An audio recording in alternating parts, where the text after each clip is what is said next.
और समस्त सेना परिकर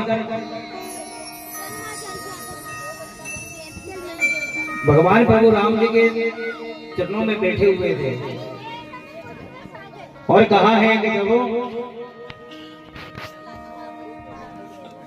सबको कुछ ना कुछ हनुमान जी को दिया, समस्त वानरों को प्रभु श्री राम ने कुछ ना कुछ दिया उपहार के रूप में।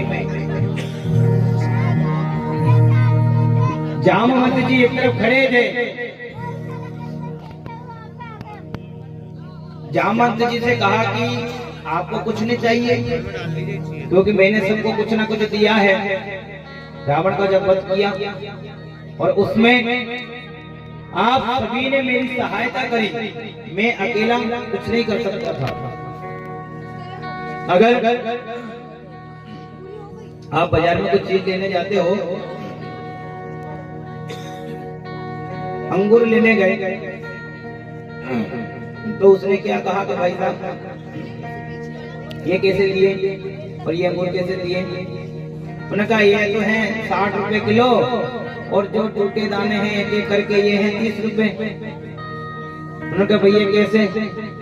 के संतुष्ट है ना, ये एकजुट है इसलिए ये महंगे हैं और बिखरने के बाद सब अलग अलग हो जाते हैं। इसलिए जिस प्रकार से अंगूर का एक गुच्छा होता है और उसमें उसका भाव ज्यादा होता है, उसी प्रकार से संयुक्त परिवार जब रहता है तो किसी की मजाल नहीं कि कोई कुछ कह दे। आज अंगूर के गुच्छे जब बिखर जाते हैं, एक एक दाना हो जाते हैं, इस प्रकार से परिवार बिछड़ रहा है, अलग अलग हो रहे हैं। मैं पत्नी और बच्चे, माता पिता कि वो दूर से ही अच्छे। अभी क्या है, मैं,